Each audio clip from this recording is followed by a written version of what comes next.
to the 2014 Summer Institute in Aging. My name is Joe Zapata. I'm with the University of Texas Health Science Center, and in partnership with the VA's GERIatric, we are pleased to bring you this week-long, 38-speaker, 40-hour, 5-day, multidisciplinary conference.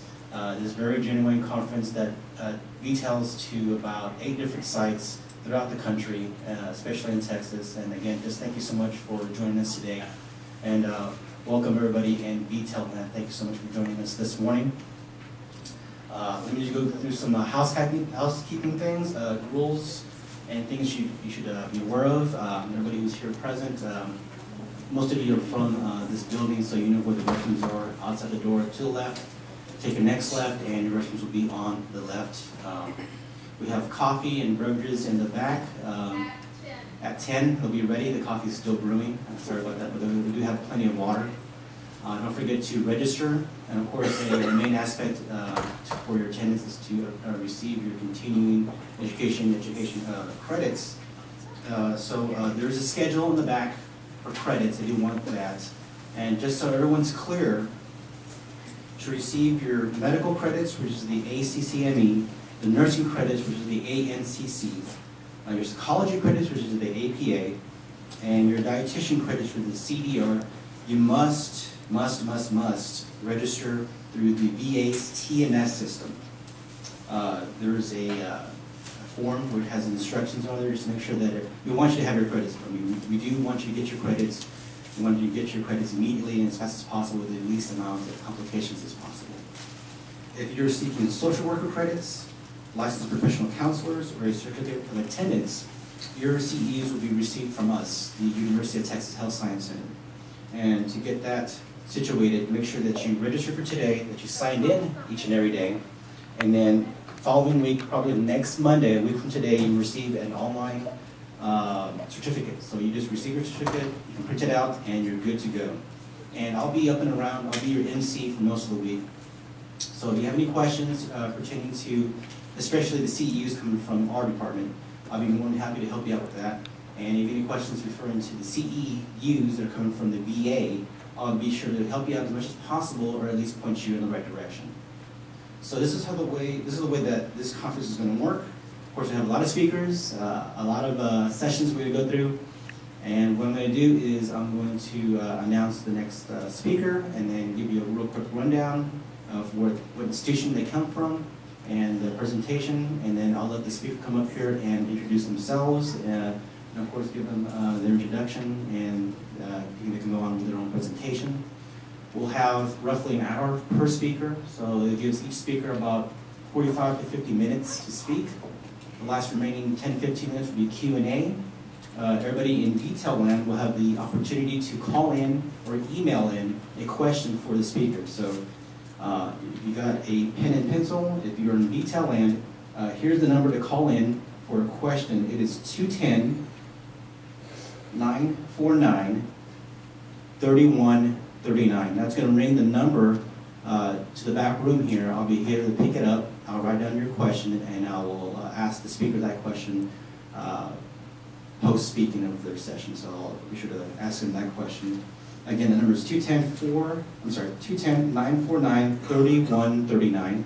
And if you want to email that question, you can email it to tressacar@va.gov. That is TRESSIA.carr@va.gov.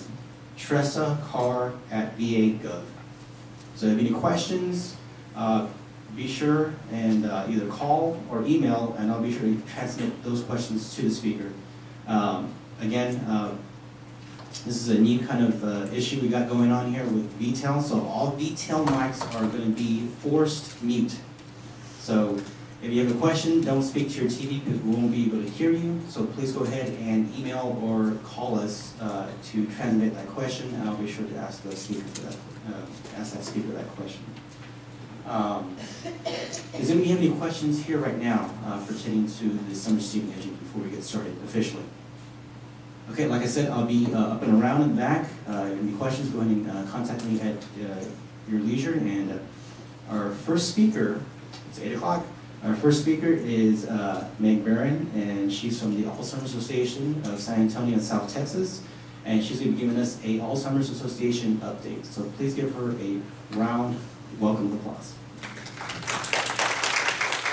To give, like Joe said, a quick update on where the Alzheimer's Association is right now, what our role is in research, care, and support, and also a little bit of history about the association.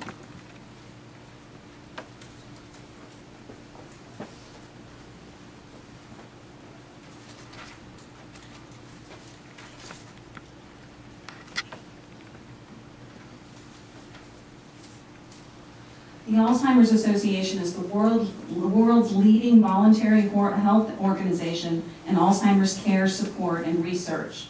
The Alzheimer's Association works on a global, national, and local level to enhance care and support for all those affected with Alzheimer's and other dementias.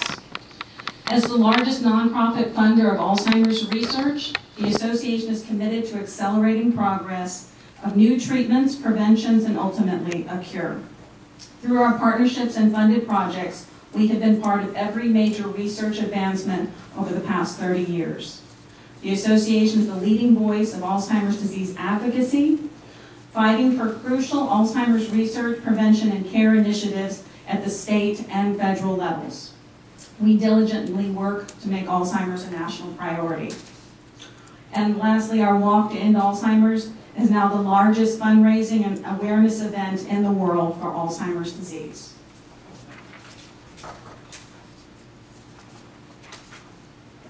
This is a quick picture of Dr. Alzheimer's. And Dr. Alzheimer's was a German physician, and he was a pioneer in linking symptoms to microscopic brain changes. Described a haunting case of Augusta Dieter, there on the left side, a patient who had profound memory loss, unfounded suspicions about her family, and other worsening psychological changes. In her brain at autopsy, he saw dramatic shrinkage and abnormal deposits in and around the nerve cells. Dr. Alzheimer's died in 1950, never suspecting that his encounters with Augusta D would one day touch the lives of millions and ignite a massive international effort. Scientists recognized Dr. Alzheimer's not only for his groundbreaking characterizations of major disease, but also as a role model. He set new standards for understanding neurodegenerative disorders by establishing a close clinical relationship with his patients and using new scientific tools to determine how symptoms relate to physical brain changes. In 1910, they named this strange, what they called peculiar disease, Alzheimer's disease. In 1931 was the invention of the electron microscope, which allowed for further study of the brain. And in 1968 was the development of cognitive measurement scales. In 1974 was the founding of the National Institute of Aging. In 1976, Alzheimer's is recognized as the most common form of dementia. The Alzheimer's Association, they say about 70% of all dementias are Alzheimer's disease. Now the 80s is where we see a lot of great changes or advancements with Alzheimer's research. In 1979, Jerome Stone and representatives from several family support groups met with the National Institute on Aging to explore the value of a national independent nonprofit organization to complement and stimulate federal efforts on Alzheimer's disease. That meeting resulted in the 1980 formation of the Alzheimer's Association, with Mr. Stone as the founding president. And this year, Mr. Stone celebrated his 100th birthday. He's a very dedicated man to the cause. He lost his wife to Alzheimer's disease. In 1983 was the declaration of National Alzheimer's Disease Month, which is in November. And just a side note, this November, the Tower of Americas is going purple for the entire month of November for National Alzheimer's Month. In 1984, beta amyloid is identified. In 1984 as well, the nationwide infrastructure for Alzheimer's research is established. In 1986, tau protein is identified. 1987, the first Alzheimer's drug trial occurred. And also in 1987, researchers identified the first gene associated with rare inherited forms of Alzheimer's disease. So when I talk to people at the Cancer Society and at the Heart Association and they tell me, well, your disease was discovered over 100 years ago, I say, no, it was discovered over 100 years ago, but really the birth of what we call Alzheimer's disease to me was in the 1980s. In 1991, the National Institute on Aging established the Alzheimer's Disease Cooperative Study, a nationwide medical network to facilitate clinical research and conduct federally funded clinical trials. In 1983, the first Alzheimer's risk factor gene was identified. Also in 1983, Alzheimer's Association, the first drug was approved by the FDA. Also in 1984, one of the biggest announcements, former President Ronald Reagan announced that he had Alzheimer's disease. In 1994, the first World Alzheimer's Day was established, and it's September 21st, and all over the world that day is recognized as the day we honor those with Alzheimer's disease. In 1995, the first transgenic mouse model was announced. In 1999, the Alzheimer's vaccine was successful in mice.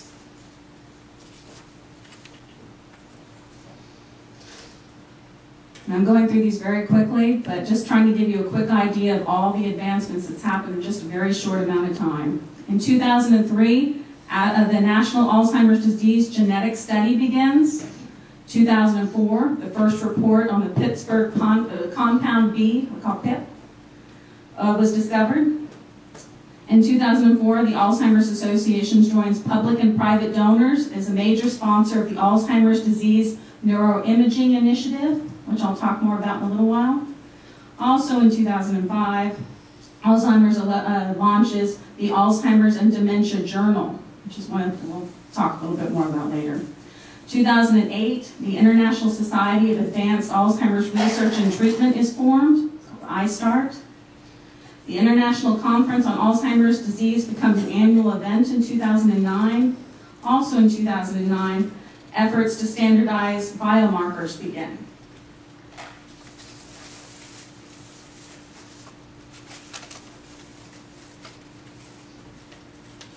In 2010, Alzheimer's Clinical Trial Database is established, one of my favorite things that the Alzheimer's Association helped in. The Alzheimer's Association and its partners at the Coalition Against Major Diseases released the first of its kind database of 4,000 patients who participate in 11 pharmaceutical industry-sponsored clinical trials of Alzheimer's treatments. The combined data, accessible to any qualified researcher, will offer unprecedented power to understand the course of Alzheimer's. In 2010, Trial Match is launched. The association launches Trial Match, a free, user-friendly tool to help prospective participants identify clinical studies that might be a good fit. Stakeholders have identified building awareness of studies, increasing enrollment as key strategies to accelerate treatment develops. In 2010, Alzheimer's is now announced as the 6th leading cause of death in the United States.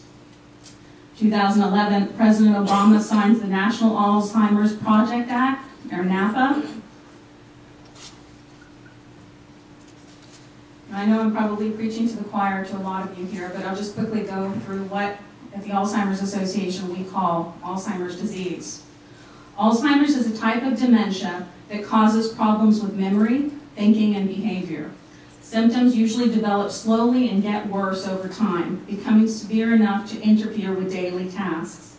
Alzheimer's disease is a progressive brain disorder that damages and eventually destroys brain cells, leading to memory loss and changes in thinking and other brain functions. It usually develops slowly and gradually, getting worse as more brain cells wither and die.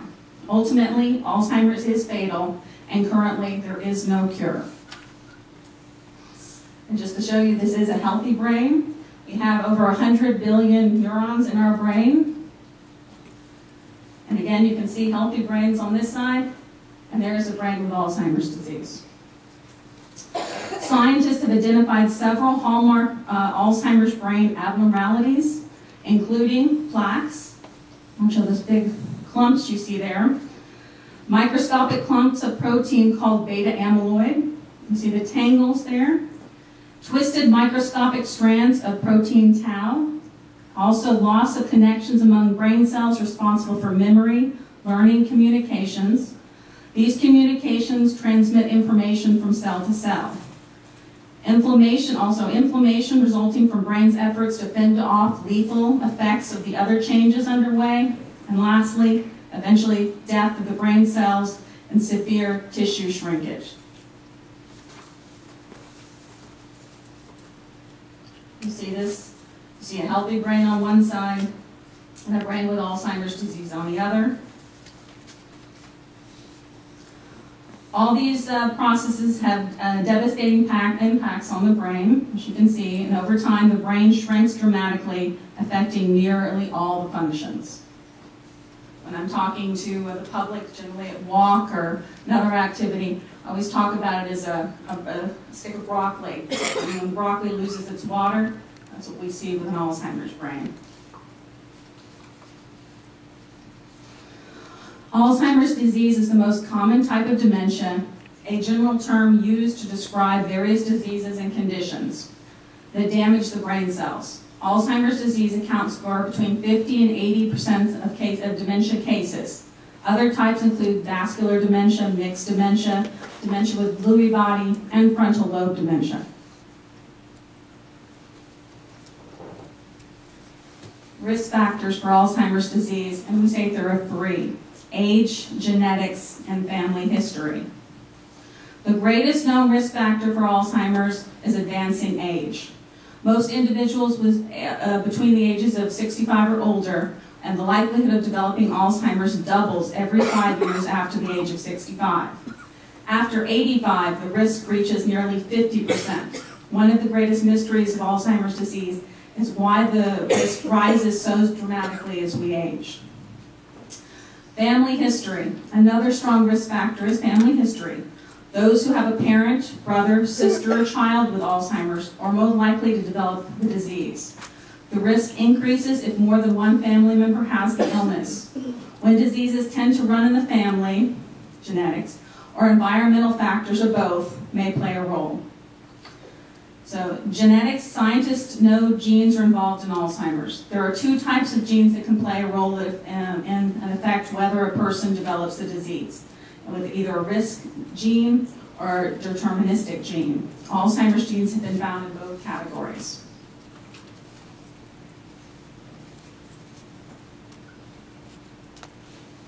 Let's see if this video works.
sweating. The Alzheimer's Association produces the Facts and Figures book annually. It's the most common used Facts and Figures book by researchers, physicians, and caregivers around the world. And we release that every April. So this past November, when I first put the slideshow together, there were 35 million people in the world with Alzheimer's disease. Actually, in December, the G8 summit met and changed that number to 44 million people. So the slide is a little outdated, but I think it shows how quickly this number is rising. In the United States, there's 5.2 million people that have Alzheimer's disease. 15 million Americans care for those with Alzheimer's disease.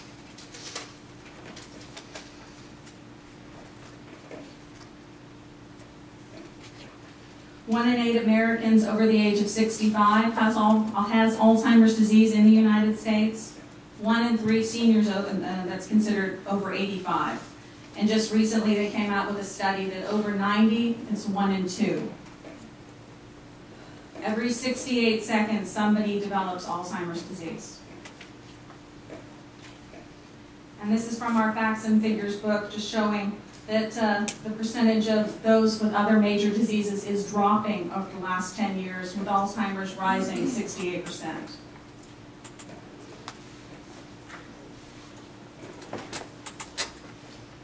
Alzheimer's, like I said earlier, is now the 6th leading cause of death in the United States. The 5th leading cause of death there is over 65 and older. However, it may cause even more deaths than official sources recognize. It kills more than prostate cancer and breast cancer combined.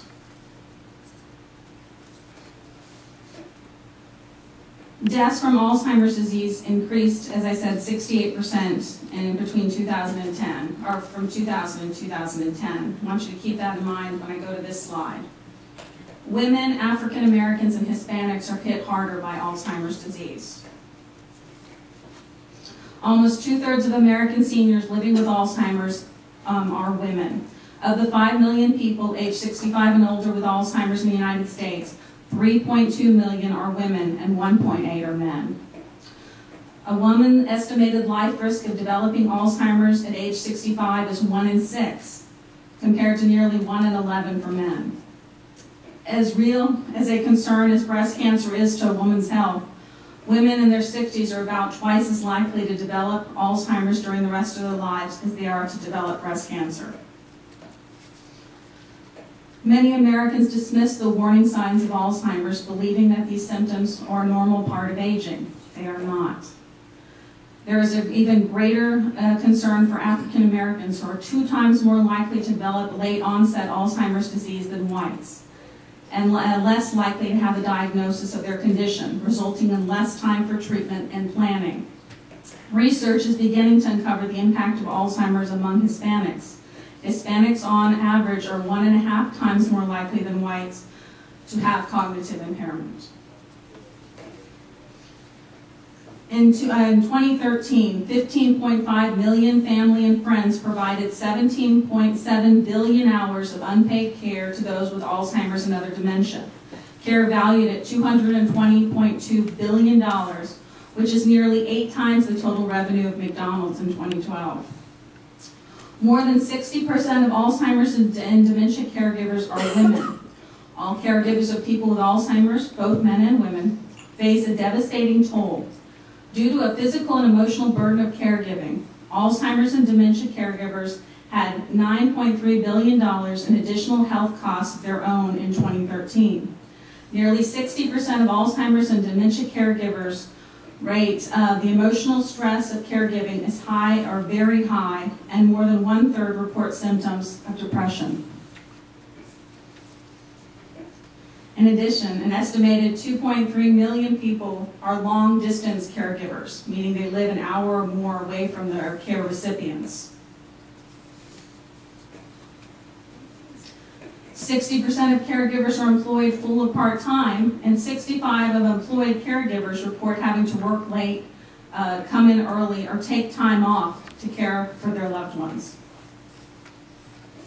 And this just shows, this slide kind of the basic everyday type of caregiving, getting out of bed, dressing, all of that, and how the stress of it is a little bit higher for those caring for someone with Alzheimer's or other dementia. So taking care of a caregiver is extremely important.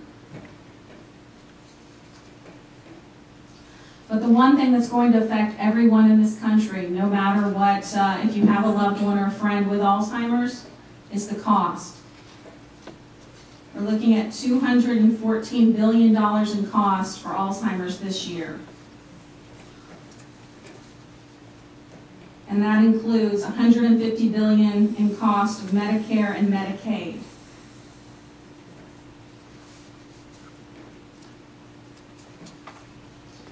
Nearly 1 in every $5 spent by Medicare is on people with Alzheimer's or another form of dementia. The average per person Medicare spending for those with Alzheimer's and other dementia is 3 times higher than those with other conditions. The average per person Medicaid spending for seniors with Alzheimer's and other dementia is 19 times higher than the average per person Medicaid spending for all other seniors. And where is this leading us? The number of Americans with Alzheimer's disease and other dementias will escalate rapidly in the coming years as the baby boomer generation ages.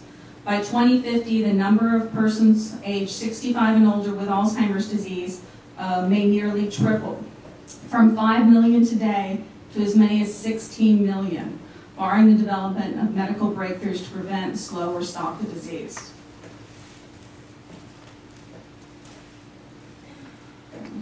I know I got a lot of bad news, but we're heading toward the good news, I promise. And this is our mission at the Alzheimer's Association, where we do support care, support, and research for Alzheimer's disease. And our vision is a world without Alzheimer's.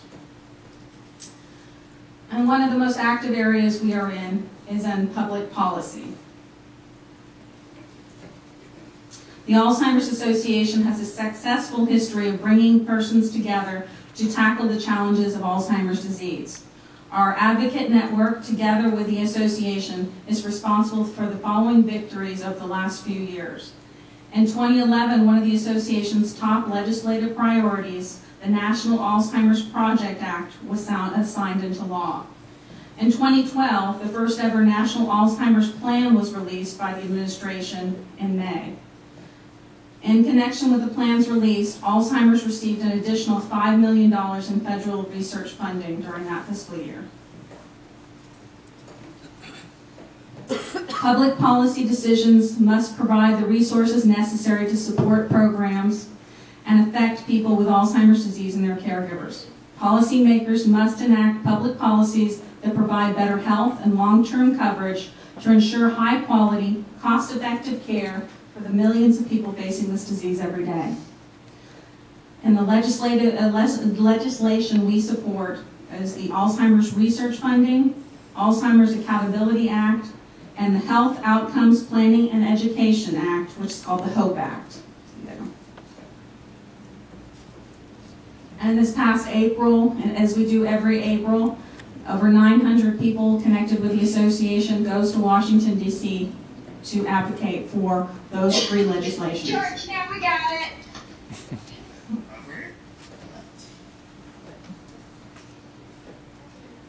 And let me show you some good news.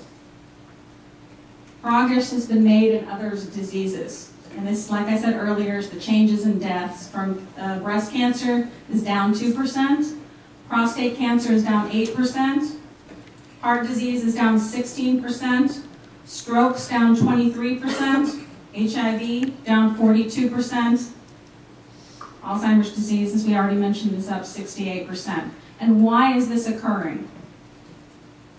It's because of research funding.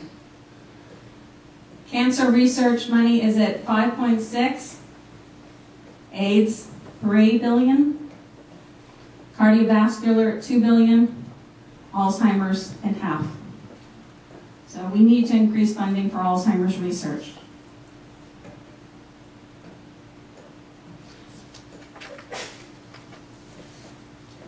I don't know if any of you are fans of Seth Rogen. He's a comedian.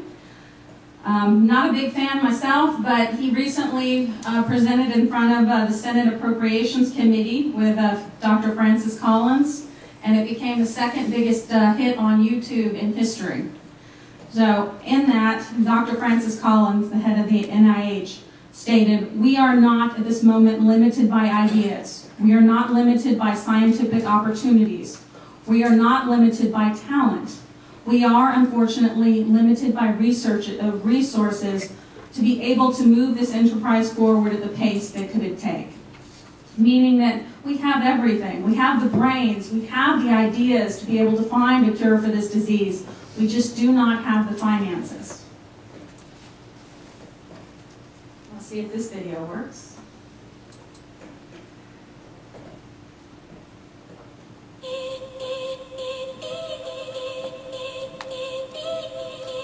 Well, this is the first ever plan for Alzheimer's in America, so it's a momentous step for the country and for the cause. What it does is it takes a comprehensive approach to Alzheimer's and what needs to be done about it in America to change the course of the disease, not only now for people who are facing the disease, but in the future through research. A lot of people ask me about the numbers all the time. There is a new report out, this report from the Alzheimer's Association. It says that an aging baby boomer generation will cause that number to rapidly escalate.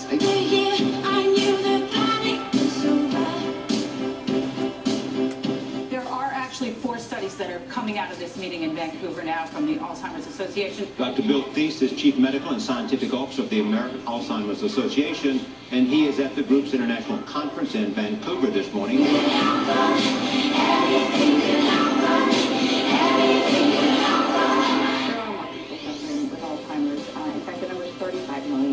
Worldwide, more than 5 million in the United States. It's a purple tie because it's go purple to end Alzheimer's, and a lot of good people have asked me to wear this tie to show my solidarity with trying to find a cure for Alzheimer's. It's a good cause. September is World Alzheimer's Month. 35 million people and their families are affected by dementia. To find out how you can help or get involved and raise awareness, visit alz.org. Thank you for watching ABC News. Check in for Good Morning America tomorrow morning. Let's end Alzheimer's.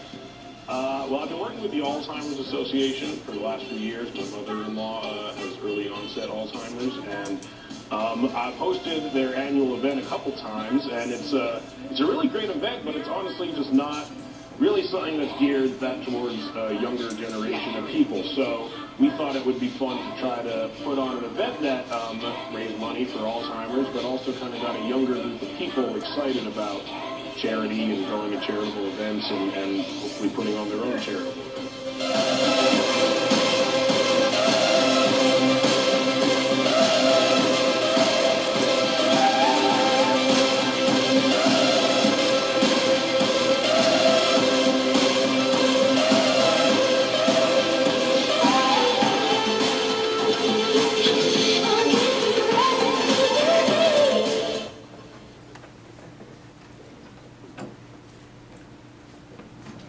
Sell you on the importance of research with that. Well, I'm going to keep going then.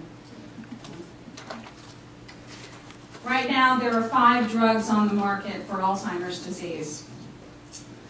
And a worldwide quest is underway to find new treatments to stop, even slow the progression.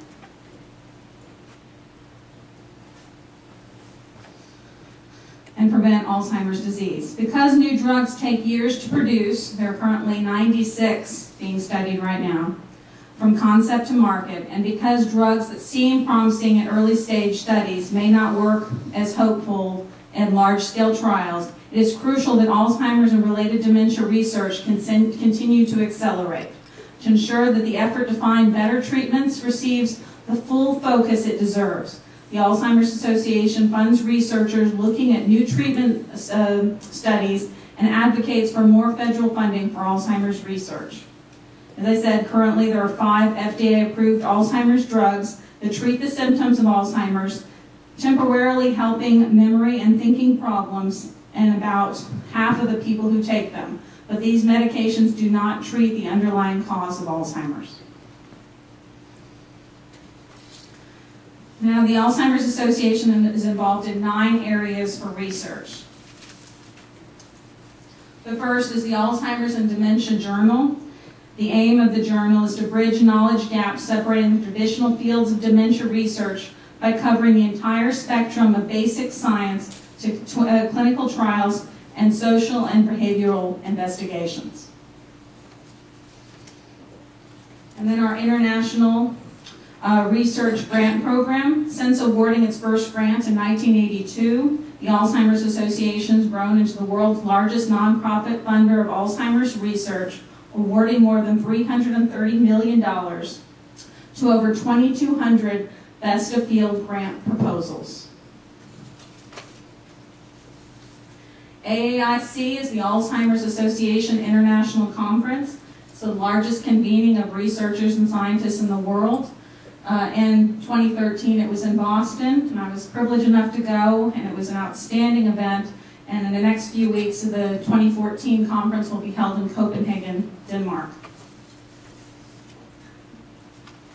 I mentioned earlier about Trial Match. It's the first of its kind, free, confidential, interactive tool that provides comprehensive clinical trial information to an individualized trial match service. And I mentioned earlier about iStart, which if you're a researcher and you're not a member of iStart, I can't encourage you enough to join. It's a professional society for individuals interested in Alzheimer's and research. iStart helps members connect to the latest news in Alzheimer's and dementia research and to its peers. And then my favorite of all the areas that we're part of at the Alzheimer's Association is called the Research Roundtable. And a number of our executives, and in that last video you saw Harry Johns, our CEO, came over from the Cancer Society. And they learned while at the Cancer Society that one of the greatest barriers to research was the work of the pharmaceutical companies collaborating together. So the Alzheimer's Association came up with a research roundtable where pharmaceutical researchers could come together anonymously, work together, share information without being worried that the other side would steal their research. So it's been extremely successful. The Amyloid Imaging Task Force, and that's a collaboration between... the conference number followed by the pound key, or press star to create a new conference.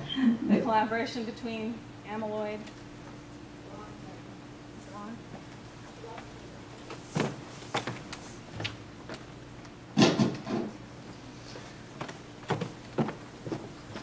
It's a collaboration between the Amyloid Imaging Task Force and the Alzheimer's Association and the Society for Nuclear Medicine and Molecular Imaging.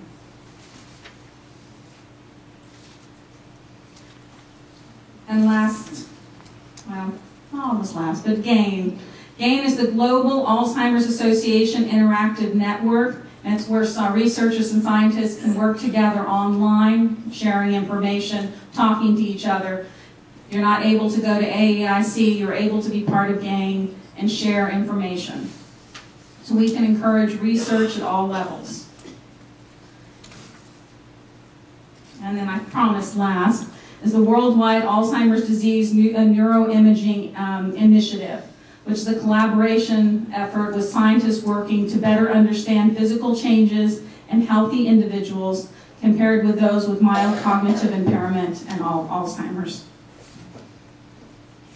And this is Maria Carrillo, who's our lead scientist at the Alzheimer's Association, and she kind of parallels what Dr. Francis said earlier in that quote.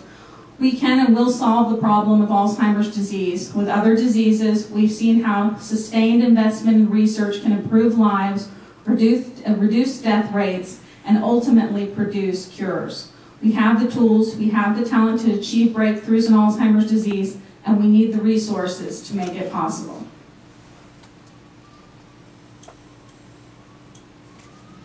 I'll quickly go through the resources available to everyone through the Alzheimer's Association. We have our 1-800 number that's 24 hours a day, 7 days a week, and it's staffed with trained counselors. And we have our website, which is the most comprehensive website about Alzheimer's disease care and support in the world. We have the Alzheimer's Navigator, which is an online tool designed for individuals with Alzheimer's disease, their family, and caregivers. Alzheimer's Navigator creates customized and comprehensive action plans for the families and those with Alzheimer's disease.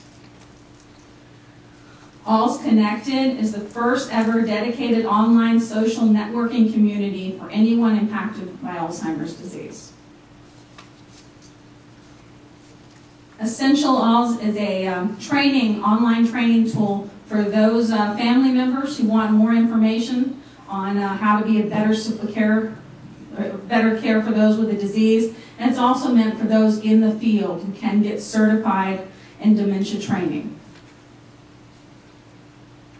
We have the Greenfield Library at our head office in Chicago, which is the largest library of Alzheimer's information in the world, and most of that is online and is available to anyone. One of the biggest areas we really encourage people to look into is early detection, and that's through our 10 warning signs. And we do that through our AEDA, which is also called our Alzheimer's Workforce Alliance, where we go into the workplace and talk to coworkers, because they're the people you see every single day. And we teach people about the 10 warning signs so they can look at their coworkers, their family members, and see if they are showing signs of Alzheimer's or dementia. And these are the 10 warning signs. And I won't read them to you, but I'll leave them up for a few seconds.